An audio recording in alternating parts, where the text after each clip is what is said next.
उस सभा में श्रद्धेय पितामह और महाराज धृतराष्ट्र भी उपस्थित थे,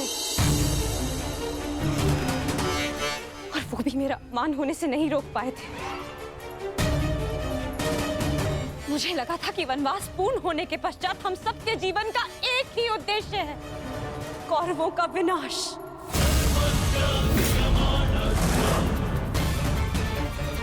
परंतु अब मुझे ऐसा प्रतीत होता है कि आप सबके लिए केवल प्रस्ताव ही महत्वपूर्ण है।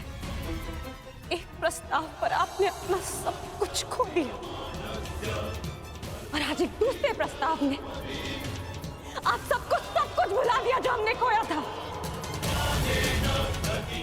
क्या एक शांति प्रस्ताव कौरवों के दिए गए वर्षों पुराने घावों को भर सकता है?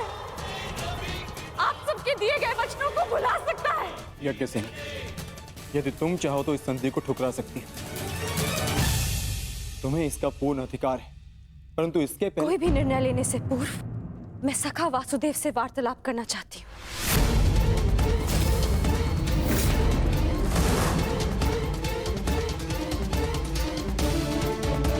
क्या हुआ? सखा कहाँ है? वो हस्तिनापुर के लिए प्रस्थान कर रहे हैं। परंतु क्यों? परंतु क्यों? पांडवों की ओर से शांति दूत बनकर।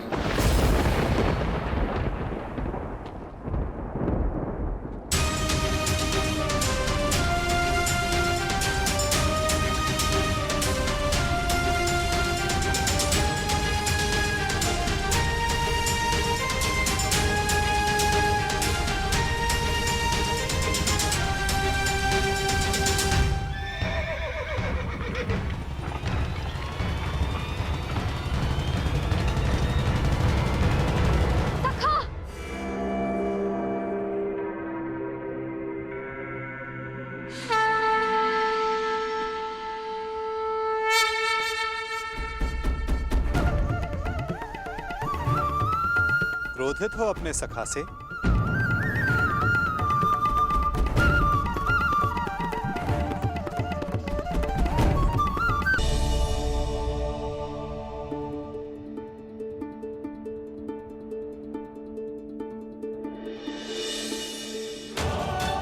मुझे लगा प्रस्थान कर गए। भला अपनी सखी से मिले बिना मैं प्रस्थान करने की सोच भी कैसे सकता हूं? जानता हूं तुम्हारे मन में बहुत प्रश्न तुम्हें व्याकुल कर रहे हैं। जो कुछ भी तुम्हारे हृदय में है कह सकती हो। मैं वचन देता हूं तुम्हारे हर प्रश्न का उत्तर देगा ये सखा। ठीक है, तो बताइए कहाँ जा रहे थे आप? हस्तिनापुर, पांडवों के शांति दूत बनकर? अपनी सखी का अपमान भूल गए आप सखा? अपमान करने वालों के समक्ष संधि का प्रस्ताव लेकर जा रहे हैं आप? मुझे आपसे ये आशा नहीं थी सखा। आप उन दोषियों से गले मिलने को तत्पर हो गए जिन्होंने मेरे... क्या यही आपका न्याय है सखा कि आप मेरा मत जाने बिना ही जा रहे थे?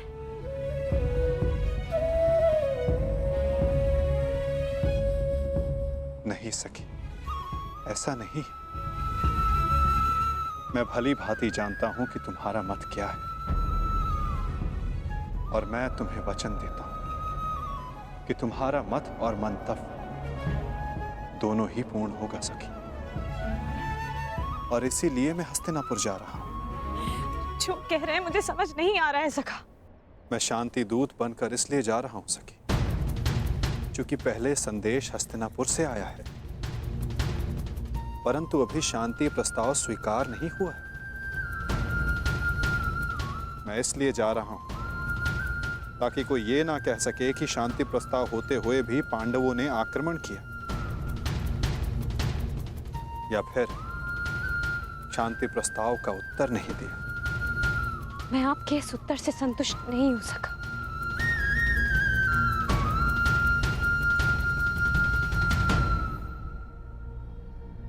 सखी, मैंने तुम्हें यह कहा था कि मैं तुम्हारे प्रश्नों का उत्तर दूंगा, परंतु संतुष्ट होना या ना होना ये तुम पर निर्भर करता है सखी। अब मुझे हस्तिनापुर जाने की आज्ञा दो।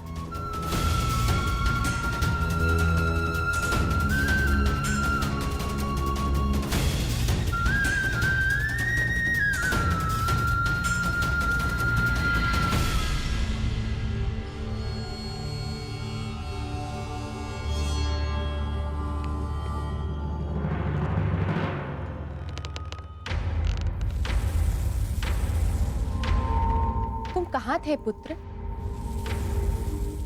द्वारका। परंतु क्यों? मैं पहले ही बता चुका हूं कि मैं इस युद्ध में भाग ले रहा हूं और उसी पक्ष से लड़ने वाला हूं जिस पक्ष से मेरा मित्र साम लड़ने वाला है। साम युवराज दुर्योधन के पक्ष में है और इसीलिए मैं भी वही हूं। मौन क्यों है? समझाइए, इसे रोकिए। अपने पति को अपने आराध्य वासुदेव के विरुद्ध खड़ा देखना क्या कम था, जो अब मेरा पुत्र भी उनके विरुद्ध खड़ा होगा? नहीं, मैं तुम्हें इस युद्ध में भाग नहीं लेने दूंगी। कुछ नहीं होने दूंगी तुम्हें।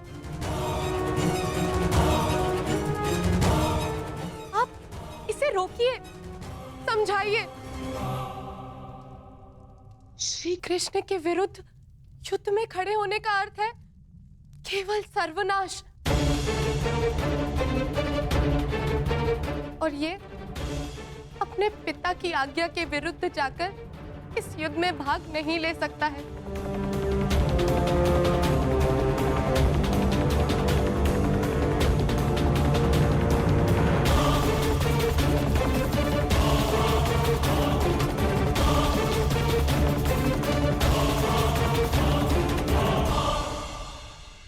जब तुमने मुझ पर बाण छोड़ा तो तुमने मेरे सीने को लक्ष्य बनाया था, परंतु तुम्हारा लक्ष्य थोड़ा चूक गया। उसमें तुम्हारी भूल नहीं थी, उसका कारण तुम्हारा धनुष था। तुम्हारा धनुष संतुलित नहीं है।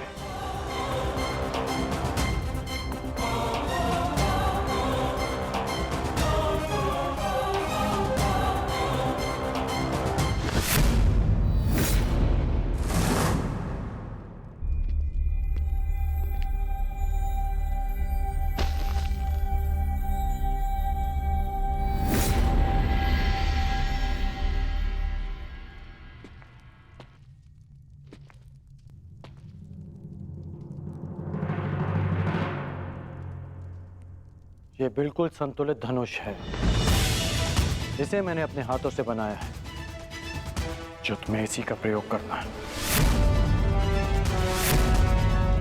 लक्ष्य कभी नहीं चूकेगा।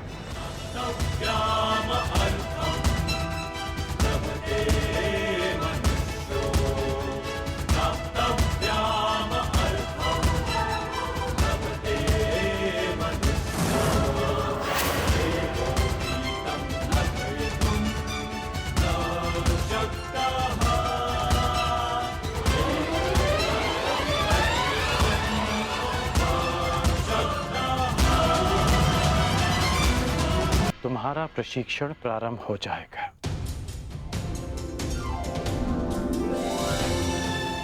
कदाचित हमारी सोच में मतभेद हो, परंतु हमारे पक्ष में कोई मतभेद नहीं। सुना है कि वासुदेव शांति दूत बनकर हस्तिनापुर आ रहे हैं, तो हो सकता है कि ये युद्ध टल जाए। नहीं, युद्ध होना निश्चित है। हाँ, वासुदेव स्वयं आ रहे हैं तो अवश्य कोई बात होगी।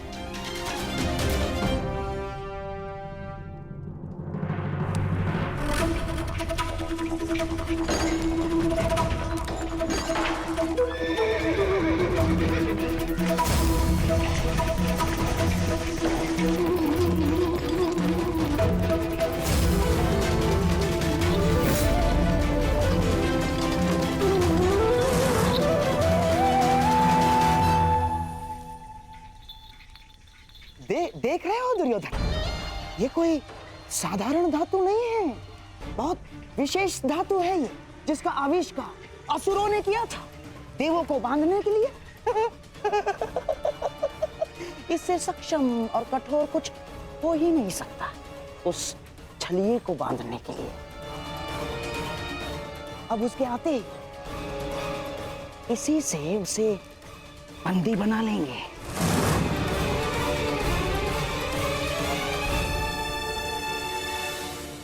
बहुत अच्छे मामा श्री, सबसे कठोर धातु की श्रृंखला। हाँ?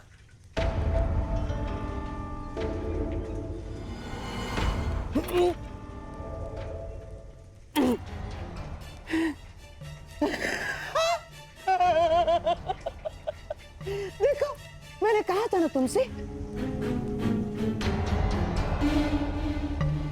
परंतु मैं ये देखना चाहता हूं कि ये कितनी कठोर है। तो कर लो प्रयास। दासों, मामा श्री को इसमें बांध दो। ये क्या कह रहे हो तुम?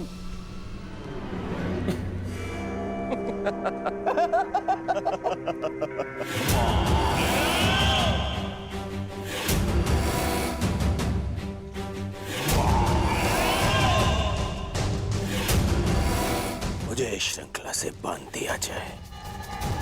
बांधो! अरे बांधो बांधो।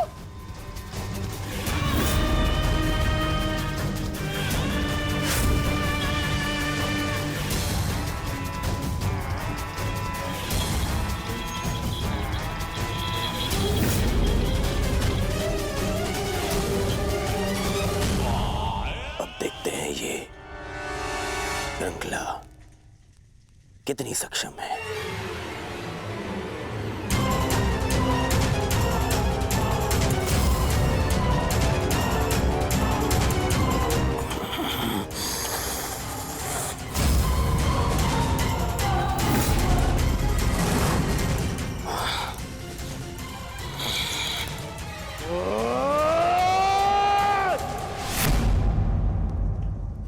अद्भुत,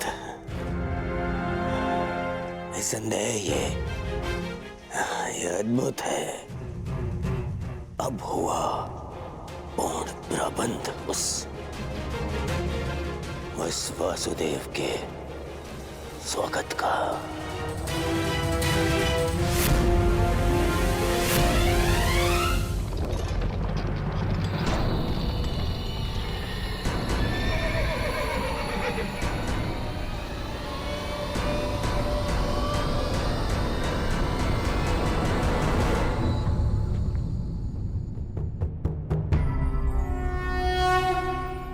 देख रहे हो दुर्योधन, ये वही छलिया कृष्ण है जो अपने चाल में, अपने छल में सबको फंसाता रहता है।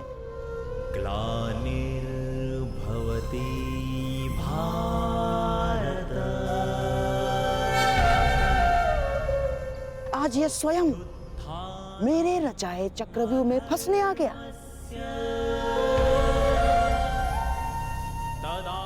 इसे ज्ञात नहीं है कि आज ये इस प्रासाद से बाहर निकल ही नहीं पाएगा।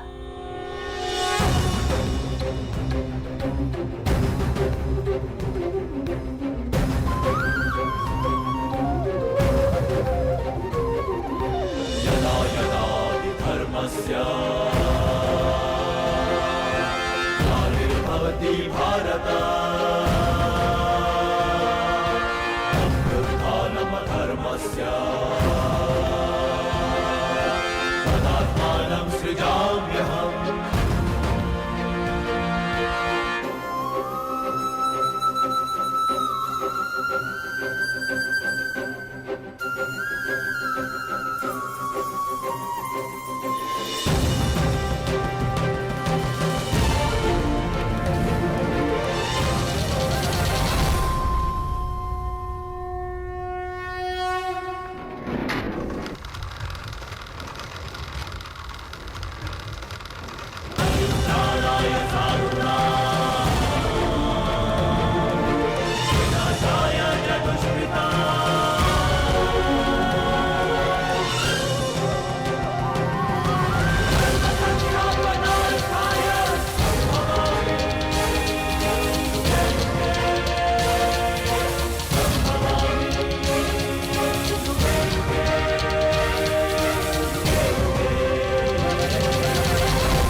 नमस्कृत्य नरं चैव नरोत्तमं देवीं सरस्वतीं व्यासं ततो जयमुदीरये।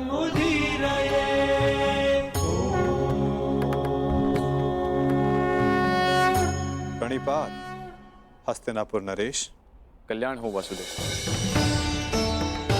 प्रणिपात गंगापुत्र। कल्याण हो वासुदेव।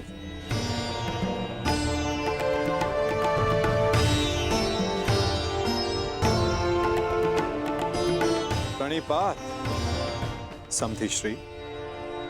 स्वास्थ्य। प्रणिपात गांधार नरेश। प्रणिपात मुरली मनोहर, आपका स्वागत है हस्तिनापुर में। प्रणिपात वासुदेव, मैं समस्त हस्तिनापुर की ओर से आपका आभारी हूं कि आपने शांति प्रस्ताव को एक अवसर दिया और हस्तिनापुर आए। अवसर तो धर्मराज ने दिया है महात्मा विदुर, अपने बड़ों के प्रस्ताव को आदर देकर।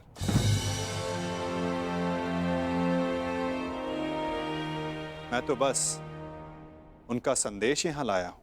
वासुदेव, संदेश अपने स्थान पर है। मुझे तो आपको हस्तिनापुर में देखकर ही प्रसन्नता हो रही है। मुझे ज्ञात है युवराज, और आशा भी, कि आपने मेरे स्वागत की सारी तैयारियां पूर्ण कर ली होगी।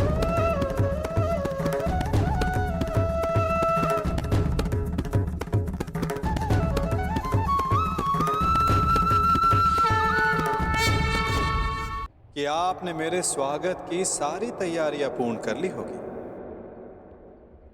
अवश्य। आप मेरे समधी जो हैं। चलिए, आइए मेरे कक्ष में चलते हैं। मेरे कक्ष में चल के आदर सत्कार ग्रहण कीजिए। आपके मुख से ऐसे वचन सुनकर संतोष हुआ युवराज, और अधिक प्रसन्नता इस बात की हुई है कि आपने मुझे शांति दूत के रूप में स्वीकार किया। ये शांति प्रस्ताव के बारे में हम कल बात करेंगे। आप यात्रा से आए हैं, विश्राम करें, थकान दूर करें। आइए। क्यों नहीं युवराज, अवश्य।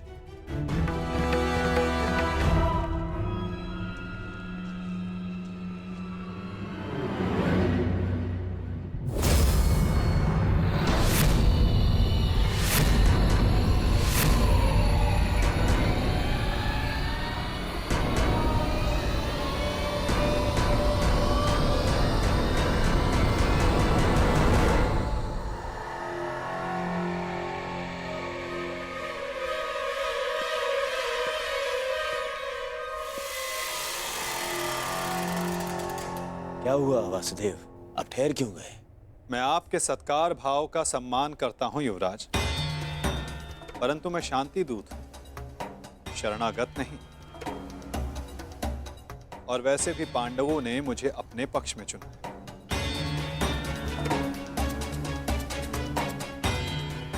और नीति अनुसार एक दूत आतिथ्य तब तक ग्रहण नहीं कर सकता जब तक उसका कार्य पूर्ण ना हो जाए।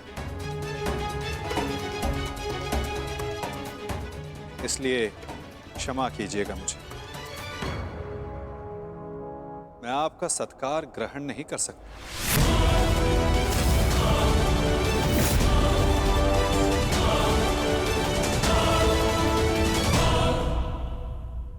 परंतु फिर आप कहां ठहरेंगे? आप उसकी चिंता ना करें युवराज, मेरे पास अपनी व्यवस्थाएं हैं। आइए भी ना वासुदेव, आप हमारे यहाँ पधारे, हम धन्य हुए। हमारे यहाँ आकर हमें कृतार्थ करें। हमने आपकी ऐसी व्यवस्था की है, ऐसी व्यवस्था की है वासुदेव कि आप हस्तिनापुर छोड़कर कहीं जाएंगे ही नहीं। ऐसा कुछ नहीं जो सदा रहे, और ऐसा कुछ नहीं जो सदा ना रहे। तो फिर मेरे यहाँ होने ना होने का क्या अर्थ रह जाता है गांधार नरेश?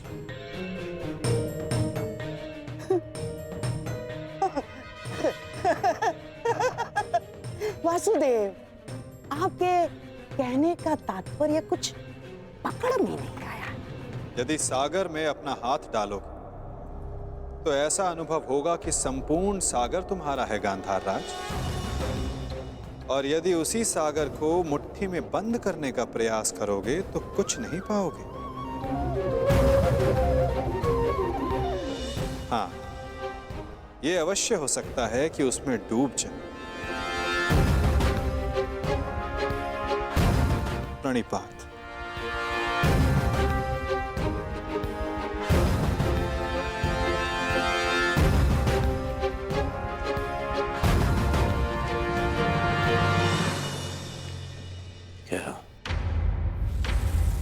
क्या चल क्या रहा है इस चलिए के मन में? कहीं से हमारी योजना का भान तो नहीं हो गया? शांत रहो दुर्योधन, शांत रहो।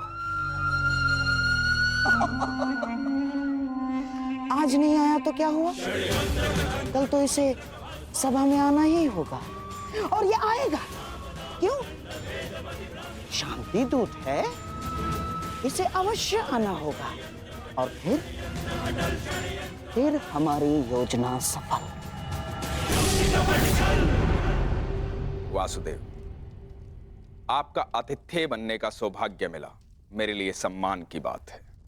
आशा करता हूं ज्येष्ठ पांडु पुत्रों की ओर से कोई सकारात्मक संदेश लाए होंगे।